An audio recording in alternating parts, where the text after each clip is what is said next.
මාලාවක් අපි සිද්ධ කරන්නේ. දැන් සීල විසුද්ධිය පිළිබඳවයි අපි පළවෙනි ධර්ම දේශනාව හැටියට දේශනා කළා. ඒකේ ඉතුරු කොටස තමයි අපි දේශනා කරන්නේ. ඔයත්තන්ට පුළුවන්කම තියෙනවා මේ ධර්ම දේශනා මාලාවම ශ්‍රවණය කරන්නට ජනවාරි මාසේ ආරම්භ වේවි. ඒ පිළිබඳව විසුද්ධි මාර්ගය ඇසුරින් තමයි මේ දේශනා මාලාවක් සිදු කරන්නේ. ඒයින් ධර්ම දේශනාවකට තමයි ඔය පින්වත් සියලු දෙනාම ඒ අනුග්‍රහයන් දක්වන්නේ. ඉතින් පළවෙනි ධර්ම දේශනාවේ අපි සීල විසුද්ධිය පිළිබඳව යම් තාක් දුරට දේශනා කරා. ඒන් ඉතිරි කොටස හා ඒ සීල විසුද්ධිය චිත්ත විසුද්ධිය සඳහා උපකාර කරගන්නේ කොහොමද? ඒන් චිත්ත විසුද්ධියට යන්නේ කොහොමද කියන කරුණු කාරණා අපි මේ අවස්ථාවේ පැහැදිලි කරනවා. ප්‍රාතිමෝක්ෂ සංවර සීලය, ඒ වගේම සති සංවරය, ඥාන සංවරය, විරිය සංවරය, කාන්ති සංවරය කියලා කරුණු කීපයක් තියෙනවා. ප්‍රාතිමෝක්ෂ සංවර සීලය කියලා කියන්නේ දැන් ඔය ඇත්තෝ සමාදන් වෙච්ච සීලය. ඒ සීලය නිවැරදිව රකින්න ඕනේ, ආරක්ෂා කර ගන්න ඕනේ. මේක වටිනා සම්පතක් හැටියට ආරක්ෂා කර ගන්න ඕනේ. වටිනා වස්තුවක් අපට ලැබුණාම අපි ඒක බොහොම සුරක්ෂිතව රකිනවා, ආරක්ෂා කරනවා. මේ සම්බුද්ධ ශාසනයේ මේ පංචශීලයක් ඉතාමත්ම වටිනා ශ්‍රේෂ්ඨ සීලයක්. හැබැයි පංචශීල කියන එක මීට කලිනුත් ලෝකෙ තිබ්බා. මේ පංචශීල උපකාර කරගෙන සීලෙන් පාරිශුද්ධ භාවයටපත් වෙලා අපට ඉදිරි ගමනක් තියෙනවා. ඒ ඉදිරි ගමන තමයි ඒ සීල හොඳටම පිරිසිදු භාවයටපත් වෙලා අපි ඊගාවට පිරිසිදු කරගන්න ඕනේ සිත. ඒකට කියනවා චිත්ත විසුද්ධි කියලා. මේ සීල විසුද්ධිය හා චිත්ත විසුද්ධිය කියන දෙකම ලෞකිකයි. ලෝකෝත්තර පැත්ත හැවත් නිවන් මඟට බහිනවා නම් යම් කෙනෙක් ditthi විසුද්ධියේ ඉඳලා යන්න වෙනවා ඉදිරියට. සීල විසුද්ධිය පළමුවෙන් ගත්තේ බුදුරජාණන් වහන්සේ මේක අත්විවරම. යම් ගෘහයක් යම් ගොඩනැගිල්ලක් ඉදි කරනකොට අපි ඒකට අත්විවරමක් දානවා. ඒ අත්විවරම ශක්තිමත් එකක් වෙන්න ඕනේ. ප්‍රබල එකක් වෙන්න ඕනේ. බලවත් එකක් වෙන්න ඕනේ. ඒක යම් හේකින් දුර්වල වුණොත් ඒ අත්විවරම ගොඩ නගන ඒ ගොඩ නැගිල්ල කඩම් වෙනවා. එහෙනම් සීල විසුද්ධිය උපකාර වෙනවා චිත්ත විසුද්ධියට. ඒ චිත්ත විසුද්ධිය උපකාර වෙනවා ditthi විසුද්ධියට. ඒ ditthi විසුද්ධිය උපකාර වෙනවා කාංකා විතරණ විසුද්ධියට. ඒ කාංකා විතරණ විසුද්ධිය උපකාර වෙනවා මග්ගමග්ග ඥාන දර්ශන විසුද්ධියට. ඒ මග්ගමග්ග ඥාන දර්ශන විසුද්ධිය උපකාර වෙනවා ප්‍රතිපදා ඥාන දර්ශන විසුද්ධියට. ඒ ප්‍රතිපදා ඥාන දර්ශන විසුද්ධිය උපකාර වෙනවා ඥාන දර්ශන විසුද්ධියට. එතනින් අවසන්. කලයුත්ත කරලා ඉවරයි. ඒ කියන්නේ අනුපාදා පරිනිර්වාණය. ඒ කියන්නේ උපාදාන රහිතව පිරිනිවෙනවා. අපි සෑම කෙනෙක්ගේම ඒකායන ප්‍රාර්ථනාව මොකක්ද? මේ සංසාරයෙන් නිදහස් වෙන්න. ඇයි නිදහස් වෙන්නේ? පැවැත්ව ඇති. කැමති කෙනෙකුට පැවැත්ම ගන්න පුළුවන්. ඒකට ලෝකේ දර්ශන ඕන තරම් තියෙනවා. යම් කෙනෙකුට මේ පැවැත්ම පිළිබඳව නිවැරදි අවබෝධයක් ඇති කරගත්තොත් එයාට පැවැත්මේ අවශ්‍යතාවයක් නෙමෙයි ඉන්නේ. එයාට ඉන්නේ නැවැත්මේ අවශ්‍යතාවයක්. හැබැයි මේ දෙකෙන් අපි තාම තීරණය කරලා තියෙන්නේ පැවැත්මේ අවශ්‍යතාවය. නෑ. දෙකෙන් එකක් තීරණය කරගන්න ඕනේ. මොකක්ද? පැවැත්මද නැවැත්මද? නැවැත්ම සැපයිද පැවැත්ම සැපයිද කියන්නේ. සැප ඇති තැනක් ලෝකේ තියෙනවා නම් කාම ලෝක, රූප ලෝක, අරූප ලෝක කියන මේ ත්‍රිවිධ ලෝකේ යම් මොහොතක් හරි ඇසිපිල්ලම් ගන්න තරම් කාලයක් හරි පැවැත්ම හොඳයි කියලා තැනක් තියෙනවා නම් බුදුරජාණන් වහන්සේ අපිට ඒක පෙන්වනවා. පෙන්වන්නේ නැහැ. මහණෙනි මම මේ කාම ලෝක, රූප ලෝක, අරූප ලෝක කියන මේ ත්‍රිවිධ ලෝකේ ඇසිපිල්ලම් ගන්න තරම් කාලයක්වත් මම වර්ණනා කරන්නේ. වර්ණනා කරන්නේ. එහෙනම් මොකද්ද සිද්ධ වෙන්නේ? සිද්ධ වෙන්නේ දුකක් නිසා. ඒ දුකේ ප්‍රවෘත්තියක්, ඒවා දුකේ පැවැත්මක් තියෙන නිසා තමයි තථාගතයන් වහන්සේ අපට පෙන්වලා දුන්නා. ඒක දුක්ඛාරය සත්‍ය හැටියට. ඒකට හේතුව සමුදාය සත්‍ය. ඒ සමුදාය සත්‍ය කියන්නේ තෘෂ්ණාව. ඒක සහ මුලින් අයින් කළොත් නැවැත්ම. ඒ චුට්ටක් හරි තියෙන තාක්කල් පැවැත්ම. තෘෂ්ණාවගේ ශේෂයක්වත් ඉතිරි නැතිව අවසන්ද නැවැත්මයි. එහෙනම් අපි බලමු තෘෂ්ණාව කියන එක තියෙනවද? තියෙනවා. මටත් තියෙන හින්දා තමයි මාත් මේ භවයට ආවේ. පෙර භවයේ මාත්වක අවසන් කළා නම් මම මේ භවයට එන්නේ. බණහන පින්න සියලු දෙනාම පෙර භවයේ තෘෂ්ණාව කියන එක සහ මුලින්ම අවසන් කළා නම් ශේෂයක්වත් ඉතිරි නැතුව අද බණහන්න මෙතන වාඩි වෙන්නේ. ඒ ප්‍රවෘත්ති අවසන්. එහෙනම් වාඩි උනේ මේ භවයේ හරි ඔක කොහොම හරි කරගන්න ඕන කියන එක. නිවනටයි බණ කියන්නේ. සසරට නෙමෙයි. එයි බුදු කෙනෙක් ලෝකේ පහළ වෙන්නේ අපි සියලු දෙනාම දුකෙන් නිදහස් කරන්න. ඒකට තියෙන එකම දහම බෞද්ධ දර්ශනයයි. බෞද්ධ කියන්නේ බුද්ධිය. දර්ශනය කියන්නේ දකින්න. ලෝකේ දර්ශන දෙකයි. එකක් ඇහෙන් දකිනවා, අනිත් එක මනසින් දකිනවා. වෙන දර්ශනයක් ලෝකේ නැහැ. ඇහෙන් දකින දර්ශනේ වැරදි. මනසින් දකින දර්ශනේ නිවැරදි. නිවැරදිව සිතයි කයයි වචනය හදාගන්න පුළුවන් මනසින් දර්ශනය. මනසින් දකින දර්ශනය තුළ. එහෙනම් ඔයත් මුලින් ඉඳන් අහන්න මේ දේශනා මාලාවම 2020 වර්ෂයේ ගොඩාක් කාලයක් යාවි. හැමදාම අහන්න, හොඳට අහන්න. ගාම්භීර ධර්මය පුළුවන් තරම් සරලව කියනවා. ඊගාවට තියෙනවා සති සංවරය. සිහියෙන් සංවර වෙන්න ඕනේ. ඒ සති සංවරය කියන්නේ ඉන්ද්‍රිය සංවරය. ඇස සංවර කර ගන්න ඕනේ. එයි. අපේ ඇස අසංවරයි. ඒ නිසා සංවර කර ගන්න ඕනේ. ඇස අසංවර වෙන්නේ ඇයි? ඇසින් ඇස උපකාර කරගෙන බලාපොරොත්තු වෙන්නේ ලස්සන රූප. ඒ ලස්සන රූප දකින සිත අසංවරයි. එතකොට ඇස නෙමෙයි සංවර වෙන්න ඕනේ. බාහිර රූපයක් නෙමෙයි සංවර වෙන්න ඕනේ. සිතයි සංවර වෙන්න ඕනේ. ඒ ඇහෙන් දැකපු රූපය තමන්ට ඇලෙන්නෙත් නැතුව ගැටෙන්නෙත් නැතුව සිත පවත්වන්න පුළුවන් නම් සංවරයි. හැබැයි ඒක සම්පූර්ණ කරගන්න නම් ගියවර ධර්ම දේශනාවේදී පැහැදිලි කරා සතිය හා යෝනිසෝ මනසිකාරය. සතිය කිව්වේ සිහියට. යෝනිසෝ මනසිකාරය කිව්වේ මනා නුවණට. නිවැරදි වූ නුවණක්. ඒ කියන්නේ ඇස බාහිර රූපات එක්ක සම්බන්ධ වෙනකොටම සිත එතනට ගන්න පුළුවන් නම් ඒකට කියනවා යෝනිසෝ මනසිකාරය. යෝනි කියන්නේ උපදින තැන. සෝ මනසිකාරය. හට ගන්න තැනම සිත පැවැත්තුවා. පහුවෙලා සිත පැවැත්තුවොත් තෘෂ්ණාවට ඉඩ තියෙනවා. හට ගන්න තැනම සිත පැවැත්තුවොත් තණ්හාවට ඉඩක් නැහැ.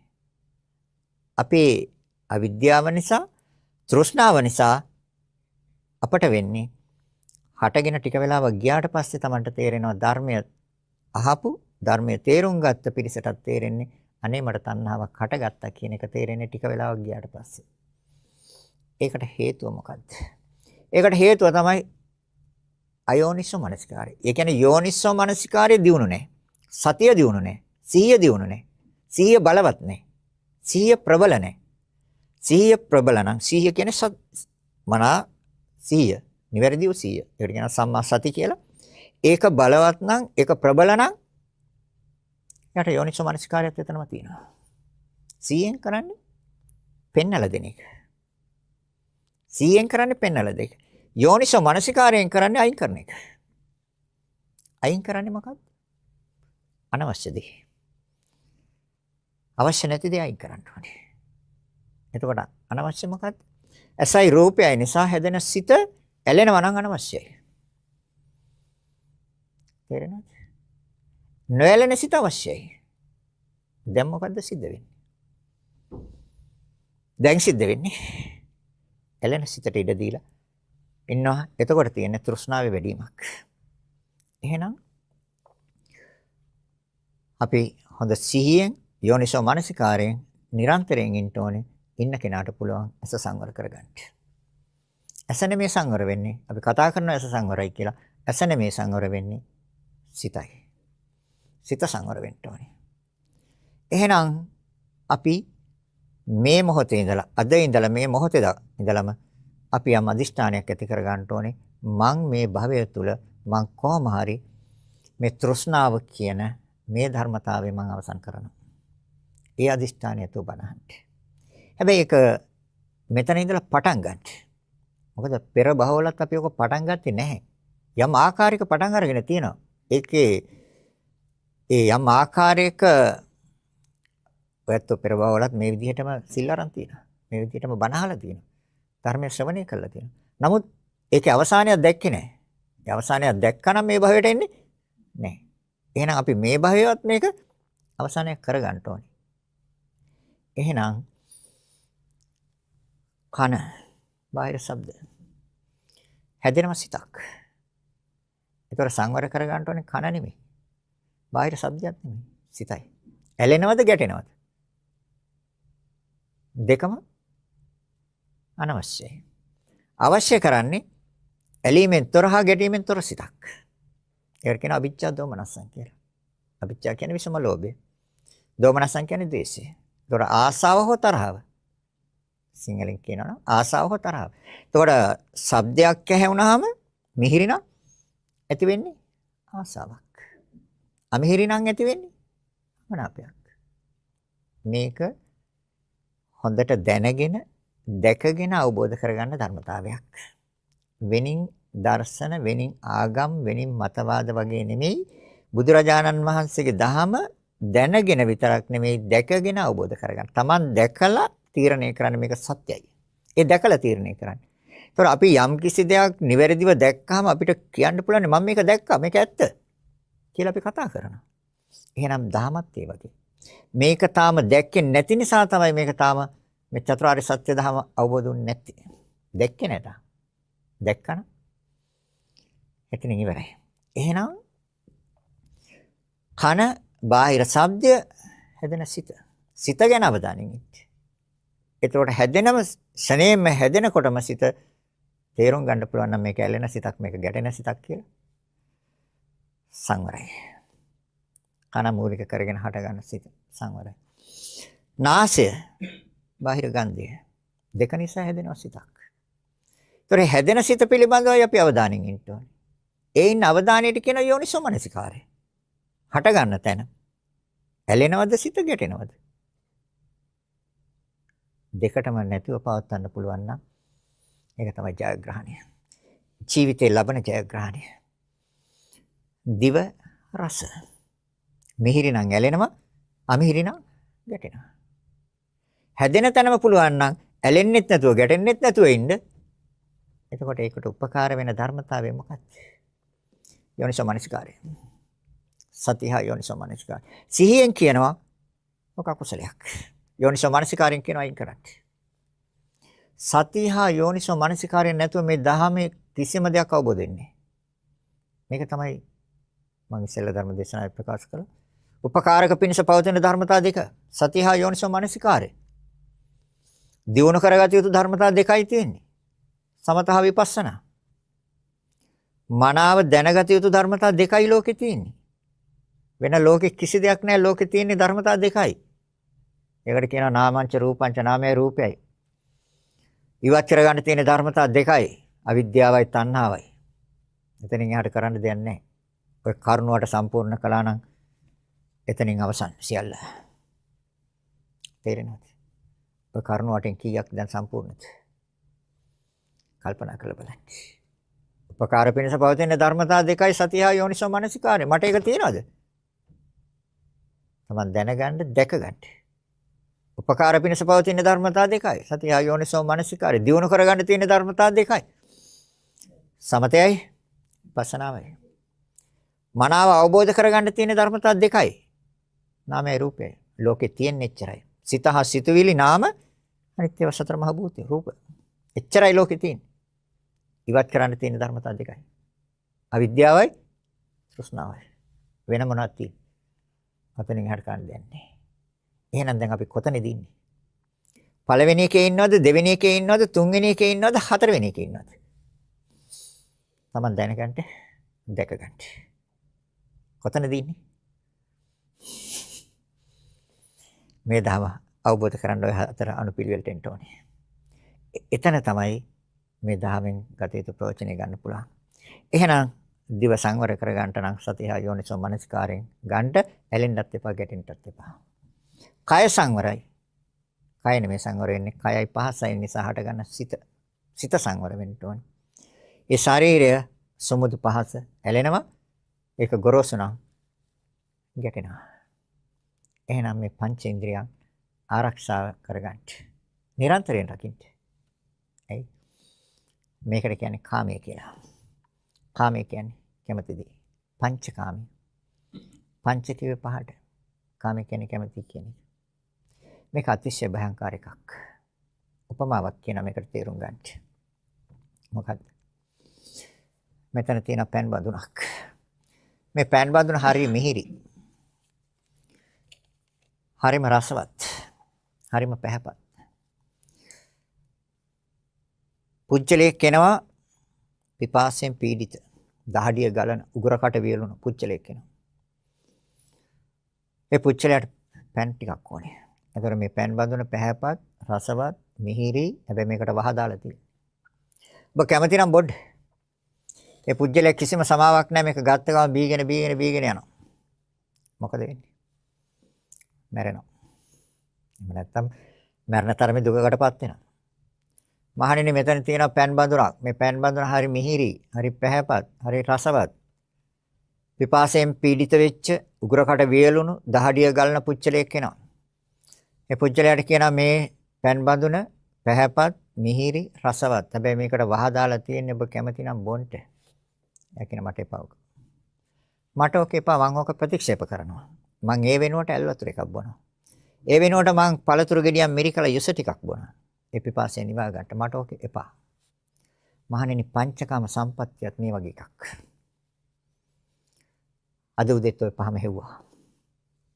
ඇස පිනවන්න හෙව්වා. කන පිනවන්න හෙව්වා. නාසය පිනවන්න හෙව්වා. දිව පිනවන්න හෙව්වා. කය පිනවන්න හෙව්වා. ඊයේ දවස් පුරාමත් හෙව්වේ ඕක නෙමෙයි. සංවර සීලයේ තියෙනද සති සංවරය? ඔකට කියේ සති සංවරය. සිහියෙන් සංවරයි.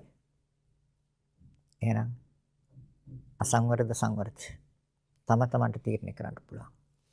එහෙනම් අපි ඊයේත් වහබිව්වා. අද උදේත් වහබිව්වා. හෙටත් බිව්වොත් මොකද වෙන්නේ? මැරෙනවා. යන්නේ ස්වභාවයම තමයි භවයෙන් භවයට ආවේ. ওই භවයෙන් භවයට ආවේ මොකද ස්වභාවය නිසා? ඉපදී මෙරි මෙරි ආවා. එයි වහමනේ බිව්වේ. දැන් මේ භවයේත් වහමද බොන්නේ? හෙටත් බොනවද ඔක? බිව්වොත් මොකද වෙන්නේ? මැරෙනවා. එහෙනම් අදිෂ්ඨානයක් ඇති කරගන්න නෑ මම මෙතනින් එහාට බොන්නේ නෑ මේක. මම දන්න මේක වහ. නෑ මම බොන්නේ නෑ මෙතනින් ඉඳලා. එච්චරයි තියෙන්නේ. මං කිව්ව එකයි පැවැත්ම කැමැත්ත නම් පැවැත්ම ගන්න පුළුවන්. නැවැත්ම කැමති නම් නැවැත්ම ගන්න පුළුවන්. සනසිල්ලක් කවදා හරි උදා වෙනවා නම් සදාකාලික සනසීමක් නැවැත්ම තුල. පැවැත්ම තුල තියෙන්නේ දුක. එහෙනම් ඉන්ද්‍රිය සංවරය. ඇස සංවර කරගන්න සීයෙන් හා යෝනිසෝ මනස්කාරයෙන්. කන සංවර කරගන්න සීයෙන් හා යෝනිසෝ මනස්කාරයෙන්. මන නුවණ. උපදින තැනම දැකගත්තා. දැනගත්ත විතරක් නෙමෙයි දැකගත්තා. හට ගන්න තැනම දැනගත්තා, දැකගත්තා. නාසය මූලික වෙලා හට ගන්න සිත. දිව මූලික වෙලා හට ගන්න සිත. දැනගන්න, දැකගන්න. ඔකට කිව්වේ සති සංවරය. ඊගාට තියෙන ඥාන සංවරය. නුවණින් සංවර. සංවර කියන්නේ සිල්. නුවණින් සංවර වෙනවා. කොහොමද නුවණින් සංවර වෙන්නේ? නුවණින් සංවර වෙන්න නම් තණ්හාවත් අවසන් වෙන්න ඕනේ, ditthියත් අවසන් වෙන්න ඕනේ. අන්න නුවණින් සංවරය. එතකන් නුවණින් සංවර වෙන්නේ. තෘෂ්ණාව හා වැරදි දැකීම අවසන් නම් නුවණින් සංවරය. කල්පනා කරලා බලන්න. තණ්හාව තියෙනවා. ditthිය තියෙනවා. ඇයි? තණ්හාව වැඩෙන්නේ දිට්ඨිය තුල. දිට්ඨිය අවසන් තෘෂ්ණාව දුර්වල වෙනවා. 25ක් දුර්වල වෙනවා. ඒ නිසා තමයි සක්කාය දිට්ඨිය, විචිකිච්ඡා, සීලබත පරාමාස කියන සංයෝජන තුන අවසන්ද යට තෘෂ්ණාව 25ක් අවසන්. තව 75ක් තියෙනවා. එහෙනම් දැන් සති සංවරය ඥාන සංවරය ගාවට. සති සංවරේ උපකාර වෙනවා ඥාන සංවරයට. තණ්හාවේ තියෙනවා. ඒතකොට ඉස්සෙල්ලා ධර්ම දේශනාවේ තියෙනවා මේක 60 තැනක් තියෙනවා. ඇස කන නාසය දිව ශරීරය මනස 6යි. තියෙනවනේ 6. ඒ 6ට ගෝචර වෙන්නේ බාහිර රූප, ශබ්ද, ගන්ධ, රස, ස්පර්ශ, ධම්ම කියන 6. ওই දෙක නිසා හට ගන්න 6ක් තියෙනවා. විඥාන 6ක්. චක්කු විඥාන, සෝත විඥාන, ගාන විඥාන, ජීව විඥාන, කාය විඥාන, මනෝ විඥාන. කර්ණ තුන එකතු කරන ස්පර්ශ 6ක් තියෙනවා. චක්කු සම්පස්ස, සෝත සම්පස්ස, ගාන සම්පස්ස, ජීව සම්පස්ස, කාය සම්පස්ස, මනෝ සම්පස්ස. මේ සියලුම දේවල් ඉදිරි දේශනාවලදී එකින් එකට විස්තර වෙනවා. පැහැදිලිවම හොඳ සරලව විස්තර වෙනවා. මේ කියන්නේ මේ තෘෂ්ණාව හටගන්න ස්ථාන 60ක් තියෙනවා. ස්ථාන. ස්පර්ශ 6 වේදනා 6ක් තියෙනවා. චක්කු සම්පස්සජා වේදනා. සෝත සම්පස්සජා වේදනා, ගාන සම්පස්සජා වේදනා, ජීව සම්පස්සජා වේදනා, කාය සම්පස්සජා වේදනා, මනෝ සම්පස්සජා වේදනා. වේදනා 6ක් තියෙනවා. සංඥා 6ක් තියෙනවා. රූප සංඥා. රූප හඳුනා ගන්න. මේ හඳුනා ගන්න එකට සංඥා කියලා කියන්නේ. වේදනා කියන්නේ විඳින එකට. ගන්ධ රූප සංඥා, ශබ්ද සංඥා, ගන්ධ සංඥා, රස සංඥා, පොට්ටබ්බ සංඥා, ධම්ම සංඥා. 6ක් තියෙනවා. සංචේතන 6ක් තියෙනවා. චේතනා කියන්නේ කර්මය. ඇස මූලික වෙලා හටගන්න කර්මයක් තියෙනවා. මෙතන තියෙන හේතුඵල. මේ හේතුවෙන්ගෙන් මේ ඵලය හට ගන්න ආකාරය. ඉදිරි දේශනවලදී හොඳට සරලව අහගන්න පුළුවන්. සංචේතන 6 රූප සංචේතන, ශබ්ද සංචේතන, ගන්ධ සංචේතන, රස සංචේතන, පොට්ටබ්බ සංචේතන, ධම්ම සංචේතන. චේතන 6යි. තණ්හා 6යි. රූප තණ්හා 108ක් තියෙනවා. රූප තණ්හා, ශබ්ද තණ්හා, ගන්ධ තණ්හා, රස තණ්හා, පොට්ටබ්බ තණ්හා, ධම්ම තණ්හා. විතර්ක 6ක් තියෙනවා. රූප විතර්ක. විතර්ක කියන්නේ කල්පනා කරන. රූප පිළිබඳව කල්පනා කරනවා අපි නිරන්තරයෙන්. ශබ්ද පිළිබඳව කල්පනා කරනවා. ශබ්ද විතක්ක. ගන්ධ සුවඳ පිළිබඳව කල්පනා කරනවා. ගන්ධ විතක්ක. රස පිළිබඳව කල්පනා කරනවා. රස විතක්ක. පහස පිළිබඳව කල්පනා කරනවා. පොට්ටබ්බ විතක්ක. නාම රූප දෙක පිළිබඳව කල්පනා කරනවා. ධම්ම විතක්ක. විතර්ක 6යි. විචාර 6ක් තියෙනවා. විතර්කයට ගියොත් විචාරයට යනවා. විතර්ක කියන්නේ කල්පනා කරනවා. විචාර කියන්නේ සොයා බලනවා. කල්පනා කරනවා නම් සොයා බලනවා. අර යෝනිසෝ මනසිකාරයේ තියෙනවා නම් කල්පනා කරන්නෙත් නැහැ. සොයා බලන්නෙත් නැහැ. ඒකට අයෝනිසෝ මනසිකාරය තුළ විතක්ක ਵਿਚාර කල්පනා කරනවා සොයා බලනවා. ඒතර ਵਿਚාර 6යි. 60ක් තියෙනවා. මෙන්න මේ 60 තුලයි උපදින්නේ තණ්හාව. ඒතර තෘෂ්ණාව කියන්නේ ඇලෙනවා. සිත ඇලෙනවා. සිත ඇලෙන එකටනේ තණ්හාව කියන්නේ.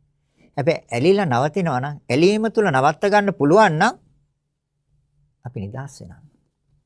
අපි ඇලීම තුල නවත්තන්න පුරුදු කළා නැහැ. එයි සිහියත් නැහැ. යෝනිසෝ මනසිකාරයත් නැති නිසා. ඒතර මිච්ඡා සතිය අයෝනිසෝ මනසිකාරය තුල ප්‍රවෘත්තියක් තියෙනවා. පැවැත්මක්. සිතේ පැවැත්මක්. එහෙනම්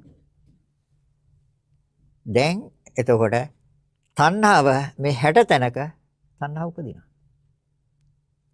ඇලෙනවා සිත ඇසයි රූපයයි නිසා ඇලෙන සිතක් හැදෙනවා.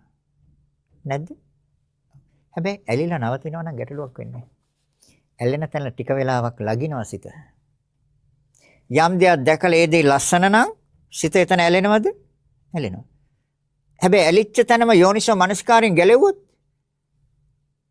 එතනින් ඉවරයි. විතර්කයට යන්නෙත් නැහැ, ਵਿਚාරයට යන්නෙත් නැහැ. ඒ ඇලීමට ඉඩ දුන්නද එතන සිත ලගිනවා ටික වෙලාවක්. ලගිනවා කියන්නේ ටික වෙලාවක් රැඳෙනවා සිත. ඒ ලැගලා ඊට පස්සේ මොකද වෙන්නේ? පළපදියම් වෙනවා. ඒ පළපදියම් වුණාට පස්සේ ගලවන්න බෑ. ඒකට කියන උපාදාන කියලා. තේරෙනවද? එතකොට මේ විසුද්ධි මාර්ගයේ තියෙන්නේ අනුපාදා පරිනිර්වාණයක්. ඒ කියන්නේ උපාදාන රහිතව පිරිණිවීමක් තමයි මේ විසුද්ධි මාර්ගයේ විස්තර කරන්නේ. එහෙනම් අපි කල්පනා කරන්න ඕනේ නිරන්තරයෙන් සිහියෙන් ඉන්න ඕනේ. සිත ඇලෙන්න දෙනවද? හැබැයි ඇලෙන තැනම අයින් කරන්න පුළුවන් නම් ලගින්න ඉඩකුත් නැහැ. පළපදියම් වෙන්න ඉඩකුත් නැහැ. දැන් උදාහරණයක් ගත්තොත් අපි ලස්සන ගයක් හැදුවා. ඕනම කෙනෙක් හදා ගන්නවා. අලුතෙන් විවාහ වුණා, විවාහ වෙච්ච අයට අලුතෙන් නිවසක් ඉදි කර ගන්න ඕනේ. ලස්සන නිවසක්. ඉතින් ඉදි කරගත්තා. දැන් ඕක තම තමන්ට මිල මුදල් තියෙන ආකාරයට සකස් කරගත්තා. සකස් කරගෙන ඉතින් ඔකට උත්සවයකට යන්න. ගෙට ගෙවදීම වශයෙන්. විශාල ඥාති පිරිසකට ගියේ. මේ හරි ලස්සනයි. තට්ටු දෙකේ පුංචි ගයක්. උනාට ලස්සනයි. පරිසරයත් ලස්සනයි. ඉතින් ස්වාමී භාර්යාවයි බොහොම උත්සාහයෙන් උනන්දුවෙන් යමක් ඉතිරි කරගෙන මේක හදාගත්තේ. දැන් ඔකට සිත ඇලිලා නැද්ද? දැන් එතකොට උත්සවය සඳහා එන අයට ඔකේ තියෙන කාමර ටික ඔක්කොම ඇරලා පෙන්නන්නේ. මුළු තැන්ගේ කාමර, ඒ සියල්ල වටේ පරිසරේ පෙන්නනවා. එතකොට සිතට මොකද වෙලා තියෙන්නේ? සිත ඇලිලාද? දැන් ඇලීමෙන් නැවතුණාද? ද සිත läග්ගද? ද සිත පළපදියම් වුණාද? පළපදියම්. හොඳයි. දැන් අපිට මරණයට වෙලාවක් නැහැ. ස්ථානිකුත් නැහැ. දිනයකුත් නැහැ. ආකාරයකුත් නැහැ. හොඳයි අපි යම් වෙලාවක මැරෙනවා. ඒක තරුණ වයස වෙන්න පුළුවන්, ලාබාල වයස වෙන්න පුළුවන්, එහෙම නැත්නම් මහලු වයස වෙන්න පුළුවන්. දැන් ඒතර මේ නිවස උපාදාන කරන් ඉන්නේ. තදින් අල්ලගෙන ඉන්නේ. ඒ බොහොම දුක් මාසයෙන් ලස්සනට නිවසක් ඉදි කරගත්ත. හරි ලස්සනයි. දැන් මේ පිළිබඳව සිත සිතානේ නිරන්තරයෙන් ඉන්නේ. ඒතර හදිස්සි අවස්ථාවක් වෙන අපි සෑම කෙනෙකුට. මැරෙන අවස්ථාව. ඒ මැරෙන අවස්ථාවේදී මතක් වෙන්නේ නිවස. මොකද වෙන්නේ? නිවස ඇතුළේ ඉන්නවා. යන්න බෑ. ඇයි? උපාදාන. දැන් නිවස තුල ඇලුනා හදනකම් ගොඩනගෙනකම්ම සිත එතන ඇලුනා. හරිද? දැන් හදලා ක්‍රමක්‍රමයෙන් අලංකාර වේගෙන එනකොට සිත එතන läග්ගා. දැන් හදලා සම්පූර්ණ වැඩ නිමයි. හරිම අලංකාරයි. විදුලි බුබුල දාලා හරි ලස්සනයි. ලස්සන තීන්ත ගාලා හරි ලස්සනයි. දැන් එතන සිත පළපදියම් වෙලාද නැද්ද? දැන් ඔක අතහරින්න පුළුවන්. බෑ. ඒතර ඒතර මැරෙන චුති ප්‍රතිසන්දි දෙක සිද්ධ වෙන අවස්ථාවේ මතක් වෙන්නේ නිවස. මොකද වෙන්නේ? දොර මුල්ලේ තමයි ඉන්නේ. එතනින් එහාට යන්න බෑ. එක්ක වහලේ යටලී ඉන්න. එක්ක පිළිකන්නේ ඉන්න. එහෙම නැත්නම් වත්තේ ගහක් තියෙනවා නම් ගහට වෙලා බලාගෙන ඉන්න ඔබදී. කොච්චර කාලයක් ඔක බලන් හිටියද? එක භවයක් දෙකක්. බුදුරජාණන් වහන්සේ දේශනා කරන මහණෙනි මේ පෘථිවියේ තියෙන සියලුම ගෙවල් නොබලා සංසාරේ හදලා තියෙන මේ සියලුම ගෙවල් වලට වැඩි නිවෙස් නොබලා මේ හදලා තියෙනවා. දැන් මේ භවෙත් එකක් හදාගත්තා. නේ? දැන් ඔකට ඇලිලා නැද්ද? මේ තණ්හාව හට ගන්න ආකාරය මම කියන්නේ. එහෙනම් සංවර, ඥාන සංවරය. ඒතර නුවණින් සංවර වෙන්න නම් මොකද්ද කරන්න ඕන? තෘෂ්ණාවට ඉඩ දෙනවද? එහෙම නැත්නම් අද මේ මොහොතේ ඉඳලා මම මේක කොහොම හරි මේක අවසන් කරනවා කියලා තිර අදිෂ්ඨානයක් ඇති කරගත්තොත් ඒක උපකාර වෙනවා නැවැත්ම සඳහා. තවදුරටත් මේ තෘෂ්ණාව කියන ධර්මතාවයට සිත තුළ ඉඩ දුන්නොත් පැවැත්මයි බලාපොරොත්තු වෙන්නේ. හැබැයි පැවැත්ම තුළ මෙන්න මේ ටික නම් නියත වශයෙන්ම උරුමයි. ජරා, ව්‍යාධි, මරණ, ශෝක, කනගාටු, හැඬීම්, වැළපීම්, දුක්ඛ දෝම, කායික දුක්, මානසික දොම්නස්, ප්‍රියයන්ගෙන් වෙන්නීම්, අප්‍රියයන් හා එක්වීම, කැමැති දෑ නොලැබීම, අකමැති දේවල් ලැබීම. ඔය ටිකම තමයි උරුම වෙන්නේ.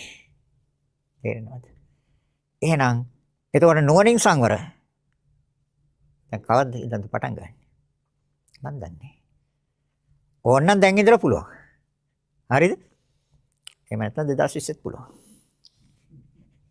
එහෙම නැත්නම් 2020 වෙසක් බල්ල ඉවරලා ඒත් පුළුවන්. කැමති ඒත් ප්‍රශ්න නැහැ. තේරෙනවද? අවුරුදු කාලේ වෙසක් බල්ල එහෙම ඕනනම් එහෙමත් පුළුවන්. හැබැයි නැවැත්ම හොඳයි කියලා හිතෙනවනම් කවදා ඉඳන්ද පටන් ගන්න ඕනේ? දැන් ඉඳලා පටන් ගන්න ඕනේ. එයි බුදුරජාණන් වහන්සේ දේශනා කළ මහණෙනි හිසට ගිනි ඇවිලුනොත් ඒක නිවා ගන්න මහන්සි වෙන්න එපා. ඊට ඉස්සෙල්ලාම නිවන් දකින්න පුළුවන් නම් මේ තෘෂ්ණාව ශේෂයක් කරන්න නැතුව අවසන් කරගන්න පුළුවන් නම් මේක එකපාරයි පිච්චිලා මැරෙන්නේ. මේ තෘෂ්ණාව අවසන් කරගන්න බැරි වුණොත් තව කී පාරක් ගිනි අරගෙන පිච්චිලා මැරෙයි. ඒ නිසයි බුදුරජාණන් වහන්සේ දේශනා කළේ. එහෙනම් එතකොට මේක අපි ආරම්භ කරන්න ඕනේ අදාදමද? වස්ත්‍රයට ගින්දර එවුලුනොත් ඒ පිච්චිලා මැරේ එකපාරයි. ඊට ඉස්සෙල්ලා පුළුවන් නම් මේ අනුපාදා පරිනිර්වාණය. ඒ කියන්නේ උපාදානයක් නැතුව පිරිනිවෙන්න. ඊට කලින් මේ වස්ත්‍රයට ගිනි ඇවිදලා මැරෙන්න කලින් අනුපාදා පරිනිර්වාණයටපත් වෙන්න පුළුවන් නම් ඒක හොඳයිද නැද්ද? ඒ වගේ කොච්චර කාලයක් අපි ගිනි අරන් පිච්චිලා මැරෙලාද? එහෙනම් තවදුරටත් මේ ප්‍රවෘත්ති අරගෙන ගියොත් තවදුරටත් අපි කොච්චර කාලයක් කොච්චර භව ගානක් පිච්චිලා මැරෙයිද? පිච්චිලා විතරද මැරෙන්නේ? එහෙනම් ඒ නිසා තමයි මේ තෘෂ්ණාවේ තියෙන අතිශය භයානකකම බුදුරජාණන් වහන්සේ අපට පෙන්වලා දුන්නේ. එහෙනම් ඥාන සංවරය. නුවණින් සංවර වෙන්න. ඇලෙන්න එපා. ඇලුනොත් ලගිනවා. කනෙන් අහන දෙත් ඒ වගේ. කනෙන් අහන්නේ මිහිරි ශබ්ද, ශබ්දයට සිත ඇලෙනවා. ඊට පස්සේ ඒක හොඳට කන් දීගෙන ඉන්නවා, සිත එතන ලගිනවා. ඊට පස්සේ සිත එතන පළපදියම් වෙනවා. ඔය ශබ්ද ටික ඔය රෙකෝඩ් බාර් වලින් තියෙන කොල්ට ගිහලා ඉතින් අරගෙන ඇවිල්ලා ගෙදර දාගෙන ඉතින් අහනවා. එතකොට සිත පළපදියම් වෙලාද? ඒක නැතුව ඉන්න බෑ. රූපවාහිනියක නාට්‍ය ටිකත් ඕකම තමයි කරන්නේ. මේ වෙන කිසි දෙයක් නෙමෙයි කරන්නේ. ඕකම තමයි කරන්නේ. තණ්හාව හදනවද? තණ්හාව නැති කරනවද? මන් දන්නේ. කල්පනා කරලා බලන්න. එහෙනම් අපි කමන්නේ බලන්න. හැබැයි පුළුවන් නම් තෘෂ්ණාව නැති වෙන ක්‍රමයක් තියෙනවනම් බැලුවොත් කමන්නේ. මොකද්ද වෙන්නේ? තණ්හාව වැඩෙන ක්‍රමයක් ඔකේ තියෙන්නේ. එහෙනම් සංසාරයෙන් මිදෙන්න බෑ. එහෙනම් නුවණින් අපි සංවර වෙලාද? ඥාන සංවරය ගැනද කතා කරන්නේ? නුවණින් සංවර වෙලාද? නැද්ද? නැත්තම් කවදද ඔක පටන් ගන්නේ? අද පටන් අරගෙන අද අවසන් කරන්න පුළුවන් වුණා. එයි 108 ආකාරයේ තියෙන තණ්හාවේ. කාම තණ්හා, භව තණ්හා, විභව තණ්හා. රූප තණ්හා, ශබ්ද තණ්හා, ගන්ධ තණ්හා, රස තණ්හා, පොට්ටබ්බ තණ්හා, ධම්ම තණ්හා. 3 18යි. අතීත වර්තමාන අනාගත කාලත්‍රයෙන් වැඩි කරාම 54යි. අධ්‍යාත්මික බාහිර වශයෙන් 108යි. ඔය 108 ආකාරයේ ශේෂයක්වත් ඉතිරි නැතුව අවසන්ද? මහණෙනි නිරෝධයයි. නිවනයි. දැන් 108න් කීයක් විතර තියෙනවද? කීයක් අයින් කළා තියෙනවද? දැනගන්න විතර නෙවෙයි දැක ගන්න. එහෙනම් ඥාන සංවරය. නුවණින් සංවර වෙන්න ඕනද නැද්ද? ප්‍රවෘත්ති අවසන් කරන්න නම් පැවැත්මන ඉතින් ඕනනම් දිව්‍ය ලෝක හයේ තියෙන ඉතින් යන්න පුළුවන්. හැබැයි මහානි රටකුත් තියෙනන්නේ ඒකයි වෙන්නේ වෙලා තියෙන්නේ. ඒට සම්බන්ධ ශාඛා 128ක් තියෙනවා. 136ක් නිර තියෙනවා. 136ම අපි ඇවිදලා තියෙනවා. රූපාවචර බ්‍රහ්ම ලෝක 16ක් තියෙනවා. එකක් අසඤ්ඤතලය. අරූපාවචර බ්‍රහ්ම ලෝක 4ක් තියෙනවා. එකවර නෙමෙයි 10000 ඔය ඇවිදලා තියෙනවා. එහෙනම් අදත් හැබැයි අද ඇවිල්ලා තියෙන්නේ නිවැරදි තැනට. අද ඇවිල්ලා තියෙන නිවැරදි තැනට. එයි තථාගත ධහම තියෙනවා විවෘතව. සම්බුද්ධ ශාසනයක් උරුම වෙලා තියෙන අපිට. ඒ ධහම ශ්‍රවණය කිරීමේ හැකියාවක් තියෙනවා. කියන දේ තේරෙනවා. ඒ හොඳටම ඇති. සම්බුද්ධ ශාසනයක් තියෙනවා. මනුෂ්‍යාත්ම භාවය ලැබලා තියෙනවා. ඒ ධහම දේශනා කරන නිවැරදිව දේශනා කරන ස්වාමින් වහන්සේලා ඉන්නවා. ඒක හොඳට අහන්න පුළුවන් ඔය ඇත්තන්ට. මනුෂ්‍යාත්ම භාවය ලැබලා තියෙනවා කියන දේ තේරෙනවා. ඒ හොඳටම ඇති. ඇති නේද? එහෙනම් ඒතර නුවණින් සංවර වෙන්න. මේක අනිවාර්යයෙන්ම හදා ගන්න ඕනේ ඥාන සංවරය. ඊගාට තියෙනවා කාන්ති සංවරය කියලා එකක්. සංවර කියන්නේ සිල්. ඉවසීම. කාන්ති කියන්නේ මොකක්ද? කොච්චර දුරට තියනද? කල්පනා කරලා බලන්න. කොච්චර දුරට මට ඉවසීම කියන එක තියනවද කියලා. මේ ඉවසීම කියන ධර්මතාවය හොඳ ගුණාංගයක්ද නැද්ද? නුවණින් කල්පනා කරන්න. හොඳම ගුණ ධර්මයක් නේ ඉවසීම කියන්නේ. මහත්යට කේන්ති ගියාන නෝන ඉවසුවා නම් මොකද වෙන්නේ? ප්‍රශ්න ඉවරයි නේද? නෝනට කේන්ති ගිය වෙලාවට මහත්ය ඉවසුවා නම් මොකද වෙන්නේ? ප්‍රශ්නේ එතනින් ඉවරයි නේද? නැන්දමට කේන්ති ගිය වෙලාවට ලේලි ඉවසුවා නම් මොකද වෙන්නේ? ප්‍රශ්නේ එතනින් ඉවරයි. හැබැයි ලේලිට කේන්ති ගිය වෙලාවට නැන්දමත් ඉවසුවා නම් ප්‍රශ්නේ එතනින් ඉවරද නැද්ද? එහෙනම් ප්‍රශ්නේ ඇති වෙන්නේ ඉවසීමක් නැති තැන. එහෙනම් සංවරද අපි? අසංවරද? මේක ඕනමයි. බුදුරජාණන් වහන්සේ තරම් ඉවසපු බෝසත් කාලේ ඉවසපු කෙනෙක් ලෝකේ අහලා තියෙනවද? දැකලා තියෙනවද? අතපය නාස්කම් කපනකොට මෛත්‍රී කරා. මෙතන ඉන්න පින්වතු කාටද පුළුවන් කරන්නේ? ආ මේවා කෑලි කෑලි වලට කපනකොටත් මොකද කරේ? මෛත්‍රී කළා. නේ? කාටවත් වෛර කළේ නැහැ. අනන්ත අප්‍රමාණ දේවදත්ත අනන්ත අප්‍රමාණ කෙනෙහිලිකම් කරා. අරිය අදු කළා. කොතනදීද ඊට විරුද්ධව නැගී හිටියේ? මොහොතක්වත් නෑ නේද? එහෙනම් ඒ බෞද්ධ දර්ශනය අදහන අපි ගාව කොච්චර දුරට ඔක තියනවද? කාන්ති සංවරය. ඉවසීම කියන එක සංවරය. ඒක මේක හදා ගන්න ඕනද නැද්ද? කවදා ඉඳලාද? මම දන්නේ. ඒකයි මම කිව්වේ 2020ත් පුළුවන් වුණා. හැබැයි අදත් පටන් ගන්නවා නම් අද ඉඳලත් පුළුවන්. එහෙනම් අපි කවද්ද පටන් ගන්නේ? තව අවුරුද්දක් ඉඳලා පටන් ගන්නවද? අද පටන් ගන්නවා. අද ඉඳලා මම කවදාවත් ආයි නෝන එක රණ්ඩු වෙන්නෙත් නැහැ. මම මහත් එක්ක රණ්ඩු වෙන්නෙත් නැහැ. මං නැන්දම එක්ක රණ්ඩු වෙන්නෙත් නැහැ. ලේලි එක්ක රණ්ඩු වෙන්නෙත් නැහැ. තමන් තීරණයක් ගත්තා නම් ඒක මේ සංසාරයෙන් ඈතර වීම පිණිසයි. හැබැයි කේන්ති ගත්තා නම් සංසාරේ පැවැත්ම පිණිසයි. එයි ලෝභයයි දේශයයි සිත තුළ ක්‍රියාත්මක වෙන තාක්කල් මෝහය. මෝහය ඒ තමයි මුලා කියන්නේ. රැවටුණා කියන්නේ. ලෝභයට සිත තුළ ඉඩ දෙනවද? ක්‍රියාත්මක වෙන්න. දේශයට සිත තුළ ක්‍රියාත්මක වෙන්න ඉඩ දෙනවද? ඒ තමයි මෝහය. එහෙනම් හදාගන්න ඕන ධර්මතාවයක් නේද මේක? ඉවසීම.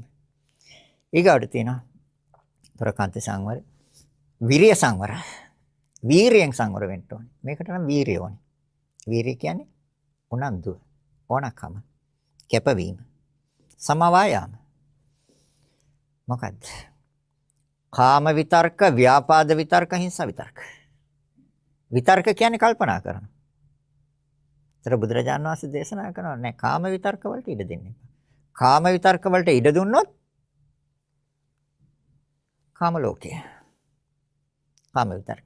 ඒතර ව්‍යාපාදයට ඉඩ දුන්නොත් තිරිසන් ලෝකේ නිරය. ව්‍යාපාදයට ඉඩ දුන්නොත්. ඒතර හිංසා විතර්ක. අනුන් නැසේවා වෙනසේවා. විතර්ක කියන්නේ කල්පනා කරනවා. දැන් මේ කල්පනාවන් අපේ සිත තුළට එනවද? ඒතර මොකද්ද කරන්නේ? කාම විතර්කයක් ආපු ගමන් නෙක්ඛම්ම විතර්ක. අයින් වෙනවා. එතකොට ඒ අයින් කරගන්න නම් මොකද්ද ඕනේ? සතිහා යෝනිසෝ මනසිකාරය. දේශසිතක් ආපු ගමන්ම මෛත්‍රී සාගත සිතක්. ඒ වෙනුවට. ඒකට සතිහා යෝනිසෝ මනසිකාරය ඕනේද? සතිහා යෝනිසෝ මනසිකාරය ඕනේ. ඒතර හිංසා විතර්කයක් ආවද? ඒකටත් සතිහා යෝනිසෝ මනසිකාරය ඕනේද? අවිහිංසා විතර්ක. තේරෙනවද? එහෙනම් මේ තමයි සිල්. ලෝකේ මුල් කොටස මුල් ධර්ම දේශනාව ශ්‍රවණය කරන්න. මේ ධර්ම දේශනා මාලාව හොඳට අහන්න. ලෝකයේ පිළිබඳව අධ්‍යාත්මික ලෝකය හා බාහිර ලෝකයේ පිළිබඳව ගැටලුව විසඳ ගන්න පුළුවන්. අපිට තියෙන ගැටලුවක්. ඒ අධ්‍යාත්මික ලෝකය කියන්නේ මේ ශරීරය පිළිබඳව හා බාහිර ලෝකයේ පිළිබඳව මේ ගැටලුව විසඳන්න තියෙන එකම ධම තමයි තථාගත ධම. අන්තෝ ජට බහි ජට. ජටයි ජටිතාපද. තන්තං ගෝතම පුච්චාම සෝයිම ජිතේ ජට. කොහොමද මේක විසඳන්නේ? සීලේ පතිට්ඨාය නරෝසපන්න. සීලයක පිහිට. ඒතොර සීල විසුද්ධිය පිළිබඳව අපි අද කතා කරන්නේ. එහෙමනම් ධර්ම දේශනාව අවසන් කරන්න කාලය ඇවිල්ලා තියෙනවා. දානෙට කාලය ඇවිල්ලා තියෙනවා. ධර්ම දේශනා මාලාව මහන්ට නැත්තම් මේක එකක් ඇහුවට මේක තේරුම් ගන්න අමාරුයි. මොකද විසුද්ධි මාර්ගය කියන්නේ ඉතාම පහසුයි. හැබැයි කෙටි මාර්ගය 7යි තියෙන්නේ. දැන් සත්‍තිස් බෝධිපාක්ෂික ධර්ම ගත්තොත් 37ක් තියෙනවා. හැබැයි කොහෙන් ආවත් විසුද්ධි මාර්ගයට එනවා. ඒක නිසා ශ්‍රවණය කරන්ට ලෝකයේ පිළිබඳව අධ්‍යාත්මික බාහිර ලෝකයේ පිළිබඳව ගැටලුව විසඳ ගන්න පුළුවන්. ඒ කියන්නේ මේ භවයේ ඔව් මම සසරට බණ කියන්නේ නිවනටයි බණ කියන්නේ. දැන් පුළුවන්ද බැරිද? පුළුවන්. හැබැයි ඒක තමයි සම්මා වායාම.